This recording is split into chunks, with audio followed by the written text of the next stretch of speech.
Students, आज हमारा जो टॉपिक है वो types of settlements on the basis of size and population. अगर आप किसी भी सेटलमेंट्स को अरेंज कर रहे हैं या उनकी रैंकिंग कर रहे हैं on the basis of size या पॉपुलेशन, तो उस चीज़ को हम हायरार्की ऑफ सेटलमेंट्स कहते हैं। ठीक है, अगर हम डिफ़ाइन करें हायरार्की ऑफ सेटलमेंट तो क्या होता है? Settlement hierarchy is a way of arranging settlements into a hierarchy based upon their population size और सम अदर क्राइटेरिया। अगर आप सेटलमेंट्स को की रैंकिंग कर लें on the basis of population या साइज़, तो उस चीज़ को या किसी भी क्राइटेरिया पे आप उसकी जब रैंकिंग करते हैं तो उस चीज़ को हम या एक ऑर्डर में लेकर आते हैं तो हम इसको हायरार्की ऑफ सेटलमेंट्स कहते हैं। हायरार्की ऑफ सेटलमेंट्स को आप हायरार्किकल ऑर्डर ऑफ सेटलमेंट्स भी कह सकते हैं। इसके अंदर ये 7 सेटलमेंट्स आती हैं: Hamlet's, villages, towns, city, metropolitan या मेट्रोपोलिस या मेगापॉलिटन। नंबर 6 पे मेगालोपोलिस और एकुमेनोपोलिस। ठीक है, इसी चीज़ को मैंने ये एक डायग्राम के ज़रिए भी, ये जो ट्रायंगुलर डायग्राम है, पिरामिड है, इसके ज़रिए भी शो किया हुआ है।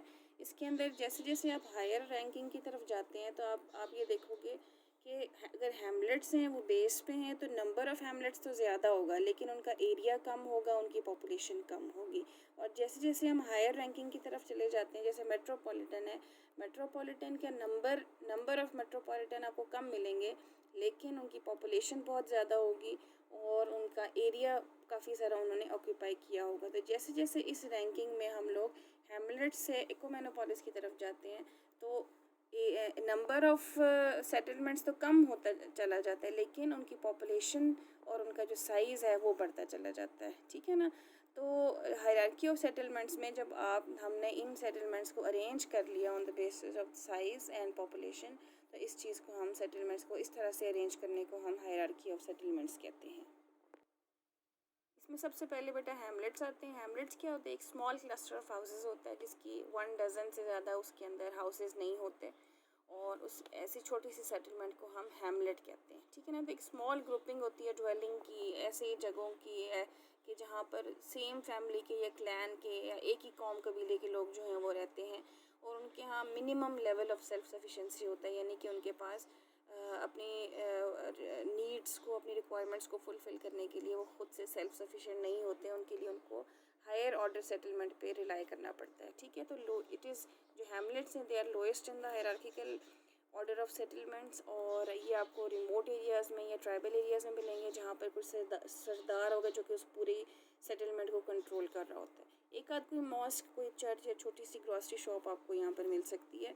और अगर हम देखें नंबर ऑफ़ पर्सनस, तो मे बी 25 to 30% जो हैं वो शायद हैमलेट्स में रहते होंगे। ठीक है, अफ्रीका के जो दूर दराज रिमोट एरियाज़ हैं या जो ट्राइबल एरियाज़ हैं वहाँ पर आपको ऐसे हैमलेट्स मिलते हैं। ठीक है, उसके बाद हैमलेट्स के बाद जो सेकंड रैंकिंग में आ जाता है वो विलेजेस होते हैं। विलेजेस क्या होते हैं? कॉन्ग्लोमरेशन यानी एक मजमुआ, एक group of a comparatively larger number of dwelling occupied by diversity of family background and have an agro-based economy is termed as village। यानी एक ऐसा ही सेटलमेंट जो कि हैमलेट से कंपैरेटिवली वो लार्जर होगी, ठीक है, और उसमें डिफरेंट फैमिली बैकग्राउंड्स के लोग होंगे और उनकी एग्रो बेस्ड इकोनॉमी होगी, तो ऐसे एरिया को हम लोग विलेज कहते हैं। ठीक है, तो यहाँ पर हमें क्या पता चला कि इनकी पॉपुलेशन जो है वो हैमलेट्स के मुकाबले में ज़्यादा होती है और जैसे हैमलेट्स में सेम फैमिली मेम्बर थे, सेम क्लैन के लोग थे, लेकिन विलेजेस में क्या होता है कि आपको फैमिली बैकग्राउंड में डाइवर्सिटी मिलेगी, आपको हर तरह के, हर कौम कबीले ज़ात के लोग जो हैं वो आपको विलेजेस में मिलते हैं और वहाँ के ज़्यादातर लोग जो होते हैं वो एग्रीकल्चर से रिलेटेड होते हैं, इसीलिए विलेजेस की एग्रो बेस्ड इकोनॉमी होती है। ठीक है ना, और विलेजेस ज़ाहिर है कि they are larger than hamlet. Size के अतबार से भी देखें तो साइज़ जो है वो विलेजेस का हैमलेट से वो बड़े होते हैं। हो सकता है यहाँ पर आपको कुछ गवर्नमेंट स्कूल्स भी मिल जाएँ, मॉस्क मिल जाए, वेटरनरी क्लिनिक्स मिल जाए जिसमें जानवरों का इलाज वगैरह करते हों, कुछ शॉप्स हों, कोई छोटी सी डिस्पेंसरी हो, कोई पोस्ट ऑफिस हो, इस तरह की आपको इदारे भी आपको विलेजेस में मिलते हैं।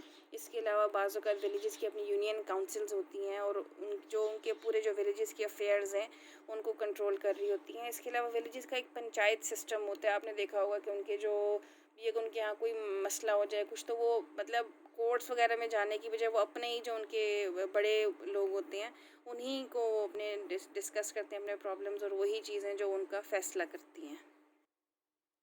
विलेजेस में बेटा डाइवर्सिटी ऑफ पीपल आपको मिलेगी जो कि डिफरेंट बैकग्राउंड्स के, डिफरेंट कास्ट के लोग जो होते हैं वो वहाँ पे मिलते हैं। एग्रो बेस्ड इकोनॉमी है जो कि मैंने पहले डिस्कस कर ली है। लोगों का लिविंग स्टैंडर्ड ज़ाहिर है कि लो होता है लो स्टैंडर्ड ऑफ लिविंग जो है it is all due to the agro based economy, क्योंकि एग्रीकल्चर से जो है ज़ाहिर है कि इतने रिटर्न्स आपको नहीं मिलते हैं, तो आपका जो लिविंग स्टैंडर्ड है वो डाउन ही होता है। वहाँ पर आपको प्रॉपरली कोई हेल्थ फैसिलिटीज़, एजुकेशन की कोई कॉलेजेस वगैरह, यूनिवर्सिटीज़ वगैरह नहीं मिलती हैं। बाज़ औक़ात विलेजेस में पानी का बहुत बड़ा इशू होता है। इसके अलावा सैनिटरी के प्रॉब्लम्स भी होते हैं, क्योंकि यहाँ कोई सैनिटरी नेटवर्क प्रॉपरली नहीं होता कि जो सीवेज सिस्टम को कंट्रोल कर सके, तो ये मसाइल होते हैं। इसके अलावा आपको विलेजेस में जॉइंट फैमिली सिस्टम मिलेगा और स्ट्रॉन्ग यूनियन ऑफ फैमिली मिलेगी। वहाँ पर विलेजर्स जो होते हैं ज़्यादातर कंबाइंड फैमिली में रहते हुए हैं, जॉइंट फैमिली सिस्टम होता है उनका, उनकी बड़ी स्ट्रॉन्ग बॉन्डिंग होती है विद देयर फैमिली मेम्बर्स। और विलेजेस जो हैं ये ज़्यादातर सिटीज़ में काम करते हैं ज़्यादातर, क्योंकि जो लोग आजकल, क्योंकि जैसे पढ़ाई का रुझान बहुत बढ़ गया है, तो लोग जो है वो एग्रीकल्चर की तरफ नहीं जाना चाहते हैं और ज़्यादातर जो है वो सिटीज़ की तरफ जाते हैं लोग और काम करते हैं। तो विलेजेस जो हैं वो एक तरह से एक सोर्स ऑफ लेबर फोर्स भी हैं फॉर द सिटीज़, ठीक है।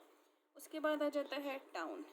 टाउन क्या होता है? Town is a dwelling of people having a population ranging from 25,000 to 50,000 and have medium level of self-sufficiency।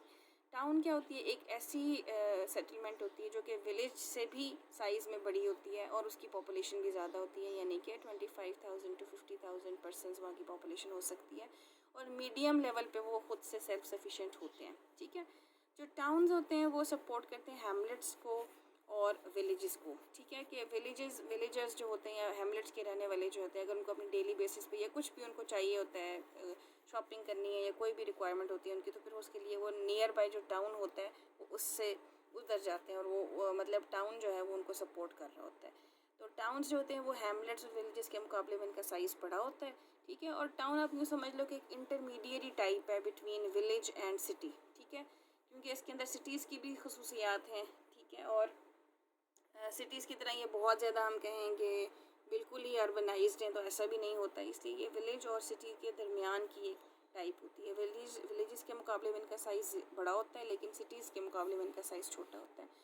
तो एक टाउन और सिटी के दरमियान ऐसा कोई ख़ास कोई बिग डिफरेंस नहीं होता कि हम डिफ्रेंशिएट कर सकें, क्योंकि आजकल जैसे टाउन्स बन गए हैं, जैसे बहरिया टाउन है या कैंट एंड गैरिजन वगैरह होते हैं, तो उनमें तो इतनी अच्छी फैसिलिटीज़ हैं कि वो एक सिटी के मुकाबले का ही होता है। वो सिर्फ फ़र्क क्या है? एरिया का फ़र्क होता है कि जो टाउन्स होते हैं उनका एरिया कम होता है और जो सिटीज़ होते हैं वो कंपैरेटिवली बड़े होते हैं।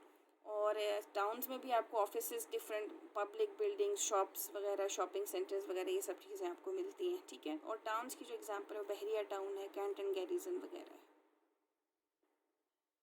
अच्छा, उसके बाद बेटा जो नेक्स्ट है रैंकिंग में सेटलमेंट, वो है city. City is a refined form of human settlement having a large population, यानी कि 75,000 प्लस पॉपुलेशन होती है सिटीज़ की, और have a higher level of economic self sufficiency and ability to cater the needs of settlements of lower order, ठीक है। तो city के अंदर इतनी कैपेबिलिटी होती है कि वो जो लोअर ऑर्डर की सेटलमेंट्स है वो उनकी नीड्स को फुलफ़िल कर सकता है, ठीक है। ज़्यादातर आपको सिटीज़ में सेकेंडरी एक्टिविटीज़ या मैन्युफैक्चरिंग एक्टिविटीज़ और टर्शियरी एक्टिविटीज़ मिलेंगी, सर्विसेज वगैरह।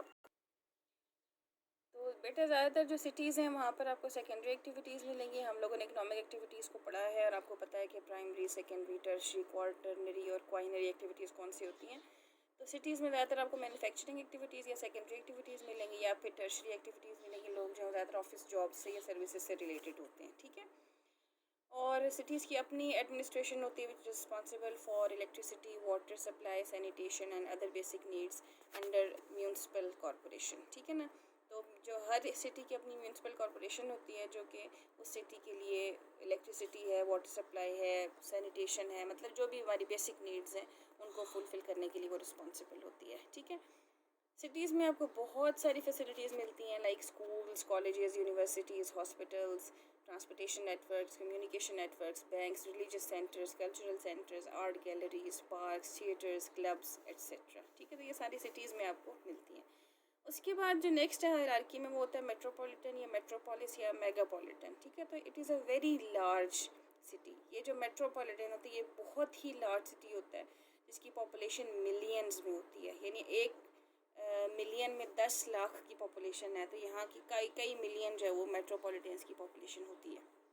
और वहाँ की जो एडमिनिस्ट्रेशन है वो मेट्रोपॉलिटन कॉरपोरेशन, जो रेलिवेंट सिटी होता है उसी की जो मेट्रोपॉलिटन कॉरपोरेशन होती है वही मेट्रोपॉलिटन को एडमिनिस्टर कर रही होती है। इसकी सारी एडमिनिस्ट्रेशन जो होती है उस मेट्रोपॉलिटन कॉरपोरेशन के हाथ में होती है। ज़्यादातर जो mostly towns and small cities जो हैं वो उस बड़े बड़े जो भी कोई बड़ी सेटलमेंट होती है जैसे कि मेट्रोपॉलिटन है तो उसके आसपास छोटे शहर और छोटे टाउन्स या कस्बे मौजूद होते हैं, ठीक है। और एक बहुत लार्ज एरिया ऑक्यूपाई किया होता है मेट्रोपॉलिटन ने और बड़ी लार्ज पॉपुलेशन होती है, ठीक है ना। और ज़्यादातर जो है उनकी पॉपुलेशन मोर देन 10 मिलियन भी होती है। जैसे एग्जांपल्स में कराची, लाहौर, फैसलाबाद, हैदराबाद अगर तो बहुत बड़े सिटीज़ हैं जो कि मेट्रोपॉलिटन कंसिडर किए जाते हैं। मेट्रोपॉलिटन के लिए मेट्रोपोलिस या मेगापॉलिटन की टर्म भी यूज़ की जाती है। उसके बाद जो नेक्स्ट है हायरार्की में वो है मेगालोपोलिस, ठीक है ना। मेगालोपोलिस क्या होता है, ये एक चेन ऑफ सिटीज़ है, ठीक है। जब सिटीज़ या मेट्रोपॉलिटन्स इतने ज़्यादा ज़ाहिर है with the passage of time जैसे जैसे पॉपुलेशन साइज़ बढ़ता है वैसे वैसे ज़्यादा एरिया ऑक्यूपाई किया जाता है। तो जैसे जैसे मेट्रोपॉलिटन्स इनलार्ज होते हैं साइज़ में तो बाज़ जगह ऐसे भी होता है कि दो मेट्रोपॉलिटन्स या दो बड़े सिटीज़ जो हैं वो ज्वाइन कर जाएं और एक इवन लार्जर सेटलमेंट बन जाए जिसको हम मेगालोपोलिस कहते हैं, ठीक है ना। और उनके दरमियान एक एडमिनिस्ट्रेटिव बाउंड्री के अलावा कोई डिस्टिंक्शन नहीं होती उन सिटीज़ के दरमियान, ठीक है ना। और but for services farms, industries, poultry farms, dairy farms etcetera are located between the cities. ये जो दो बड़े बड़े मेगालोपोलिस होंगे उनके दरमियान में ऐसा कोई सिवाय उनकी पॉलिटिकल बाउंड्री के अलावा कोई बाउंड्री नहीं होगी, लेकिन जाहिर है कि उनकी जो बेसिक नीड्स हैं उनको फुलफ़िल करने के लिए उनके दरमियान में फार्म्स या इंडस्ट्रीज़ या पोल्ट्री फार्म्स, डेयरी फार्म्स वगैरह मौजूद होते हैं, ठीक है ना। मेगालोपोलिस को कोनरबेशन भी कहा जाता है, ठीक है। कॉनरबेशन की टर्म भी जो है मेगालोपोलिस के लिए यूज़ होती है। जैसे कि एग्जांपल्स क्या हैं, यूएसए में नॉर्थ ईस्टर्न जो कोस्टल एरियाज़ हैं अटलांटिक ओशन के साथ फ्रॉम बोस्टन टू वाशिंगटन, ये काफ़ी बड़ा मतलब सिलसिला है सिटीज़ का जिसको हम मेगालोपोलिस कहते हैं, ठीक है। और लास्ट जो हायरार्की में आता है वो एक्यूमेनोपोलिस है। ये एक सिटी है फ्यूचर का, यानी अभी एग्जिस्ट नहीं कर रहे हैं लेकिन जैसे जैसे हमारी अर्थ में आपको पता है कि पॉपुलेशन जो है वो human population it is increasing day by day. तो ये जो फ्यूचर का सिटी होगा और it is covering most of the habitable surface of the earth as a continuous system forming a universal settlement. मतलब ये कि जैसे जैसे सिटीज़ बढ़ते जाएंगे मेगालोपोलिस और ज़्यादा बढ़ते जाएंगे साइज़ में, तो ये एक बहुत बड़ा एक इवन लार्जर एक यूनिवर्सल सेटलमेंट बनेगी जिसको हम एक्यूमेनोपोलिस कहते हैं, ठीक है ना। और उसकी जो लिमिट्स हैं would be determined by climatic constraints and the extent of Fairlie flat land. मतलब उस इतनी बड़ी लार्जर जो सेटलमेंट होगी उसको सिवाय एक क्लाइमेटिक जो कंस्ट्रेंट्स होंगी, जो क्लाइमेटिक लिमिट्स होंगी वो डिटरमिन कर रही होंगी कि इसका एक्सटेंट कितना है, या फिर फ्लैट एरिया जहाँ तक आपको मिलेगा जो कि हैबिटेबल है उस सारे एरिया पे आपको वो सेटलमेंट मिलेगी। और जहाँ पर फ्लैट एरिया ख़त्म हो रहा है, जहाँ पर हैबिटेबल कंडीशंस ख़त्म हो रही हैं वहाँ पर उस एक्यूमेनोपोलिस की लिमिट होगी। तो बेटा ये था हमारा हायरार्की ऑफ सेटलमेंट्स का टॉपिक। ये पेपर के पॉइंट ऑफ व्यू से भी और शॉर्ट क्वेश्चंस के लिहाज से बहुत इंपॉर्टेंट है और जो MCQs भी इसमें से आ सकते हैं। तो इस वजह से आप लोगों ने इसको बहुत अच्छे तरीके से बेटा प्रिपेयर करना है। अगर कोई चीज़ ऐसी जो आपको समझ नहीं आई है तो प्लीज़ आप लोग मुझसे ग्रुप में पूछ भी सकते हैं, ठीक है। Thank you.